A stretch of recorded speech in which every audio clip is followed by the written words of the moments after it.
Hi, my name is Jack Blaueis, 2012-2159. And my name is Sam Sherman, 2012-3131. For our Fuzzy Logic final presentation, we chose to simulate and predict the number of casualties in a scout mission from the show Attack on Titan. We hope you enjoy. Predicting the number of casualties in a scout mission before it takes place would be quite handy. It would save time, resources, but most importantly, the lives that are sacrificed when a mission goes awry.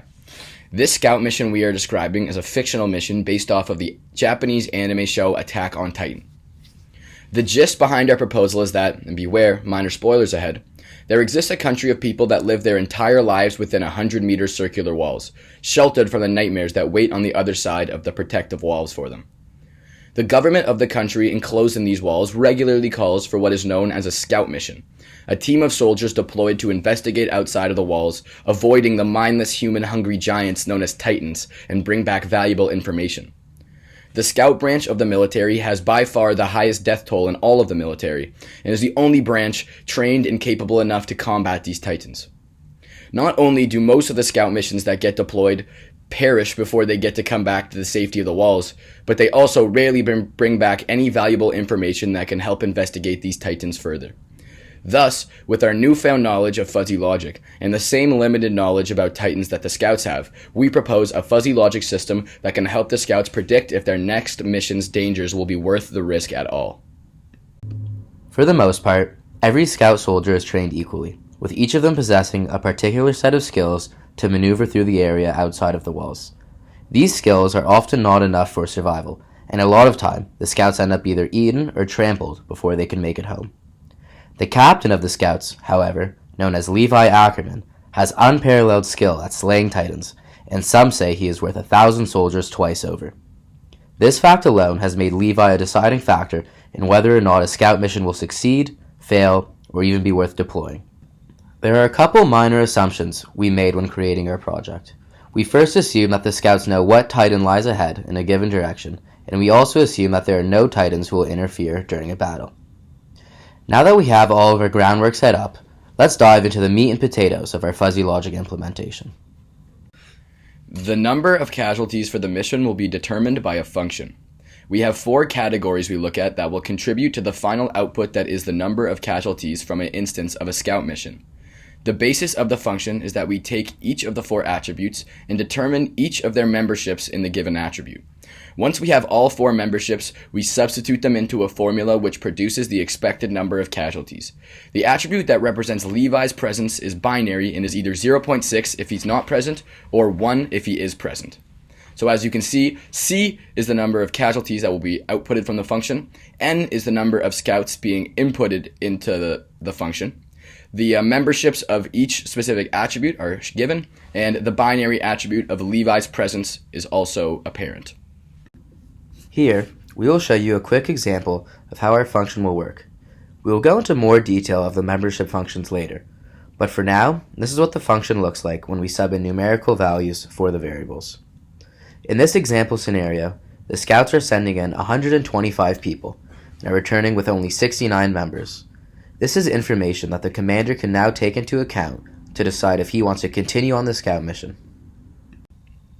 There are 4 total attributes, so to speak, that we are taking into account when determining the number of casualties from a specific mission. The first attribute is the number of scouts that will be sent on the mission. Obviously, the more scouts that are present during the mission, the less scouts will die in the end. In turn, as the more scouts that go on the mission, the more scouts that can help each other during a fight. Here, you can see a general table of how we divided the groups for how many scouts go on the mission. The more scouts that go, the bigger the multiplier will be and the less casualties will be predicted. The next 2 attributes we look at is the Titan height attribute and the Titan type attribute. Titans can range anywhere from 0 to 75 meters tall, so we have split up the heights into 4 different fuzzy categories to make do. Once again, there is an attached table to show the different categories and multipliers for each height. The other attribute is the Titan type attribute. Now, we have identified exactly 3 distinct types of Titans. These are normal, abnormal, and special. The fuzzy aspect comes into play when we realize a Titan can fall into 2 categories at once. A Titan may be mostly normal but have some features of an abnormal Titan, or vice versa. Below is a table to show the information for the Titan type attribute. Here we see the three membership function graphs for each of the attributes. To the left we have the membership function graph of the number of scouts, in the middle we have the graph representing the different Titan sizes, and to the right we have the graph representing the different Titan variations. Notice where the graphs intersect, revealing the fuzzy aspects of these attributes. We mentioned beforehand that Titans can fall into more than one category or variation. As you can see, the intersections for the abnormal Titans overlap with standard and special significantly. From first glance, one of the main noticeable differences is with the number of scouts and how all its multipliers range from 1 to 2, but all the rest of the multipliers range from 0 to 1 in other attributes. This is because when dealing with the number of scouts, the more scouts that are present, the scouts gain a boost and the number of expected casualties decrease in our output. This is because we are dealing with a feature of the mission that is actually beneficial and positive to our final output. However, when dealing with the other two attributes, we realize that as the number increases, the attribute actually becomes a lot more detrimental to our final output.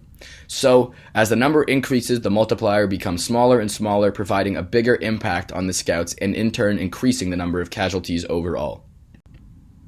The membership functions are calculated in a pretty simple way. Here's the step-by-step. We first take our value and find if it falls into one or two categories in a specific attribute. Here, our value falls into both the standard and the abnormal type Titan. So, let's deal with standard first. We find the midpoint of the category, which is here 2.5. We then subtract the minimum from our value. This minimum will either be the lower bound of the category, if the value falls in the first half, or the minimum will be the midpoint, if the value falls in the second half. We will deal with both examples. First, for a standard Titan, the value falls in between 2.5, the midpoint, and 5, the upper bound. So, we subtract the midpoint from our value of 4 and divide by the range. This gives us a normalized value of 0.6, and that is the membership value for 4 in the standard category. Now we repeat this with the abnormal category. We do the exact same thing as before, but we now notice that the value 4 falls in the first half of the range, between 2 and the midpoint 5. So now we subtract the minimum of the category's range instead of subtracting by the midpoint. Finally, we take these normalized values and multiply them by their corresponding multiplier, and divide them by the sum of their membership values. That is the value we will get when we use a Titan with type 4. We then repeat this for the other two attributes. All the membership functions and calculations, including the final equation, were made in Python for simplicity. The code was broken up into three parts. The first part was the membership functions created for each attribute. The list of categories is the first variable. The range for each category is created in a one-line for loop. We have a small list for the multipliers to correspond for each category. We then loop through each category and look for a specific value. If it's found, we call another function called calculate to find the membership in that category. We then append that to a list and add the value of the membership times the corresponding multiplier to a value called numerator. Finally, once we have looped through each category, we return the numerator divided by the sum of all the values in the memberships list. Now we'll look at the calculate function. This is what gets called in the membership function to calculate the membership value. This function is very small and simple. It takes three parameters: the minimum and the maximum of the specific category for the attribute, and n, which is our value. We first calculate the midpoint. Then, we check if our value falls under the first or the second half. Based on which half it falls under, we take the necessary calculations and return our membership value back to the membership function. Finally, we have main, our driver function. For now, we hard-coded in our three values for the information, but this will change in the future. Also, as you can see, instead of having a function for Levi, he is the only Boolean logic attribute in the whole equation. So if Levi is present, the multiplier will be 1. If not, the multiplier will be 0.6. Now, we have pretty much looked at everything for the creation of our project and our fuzzy logic implementation. So now, as you can see, we have changed main quite a bit to do some testing on edge cases and other possible scenarios to see if what we've created works. On the next slide, you'll see our results. If you pause the video right now, you can see the 10 tests we made for the 10 scouting missions. As you can see, all 10 missions make logical sense. For missions where we have a very low-level Titan who is standard, yet a lot of scouts, there were actually 0 casualties that took place. While on the other hand, a mission with not a lot of scouts and a level 9 type Titan, only 1 scout remained. Thank you for listening.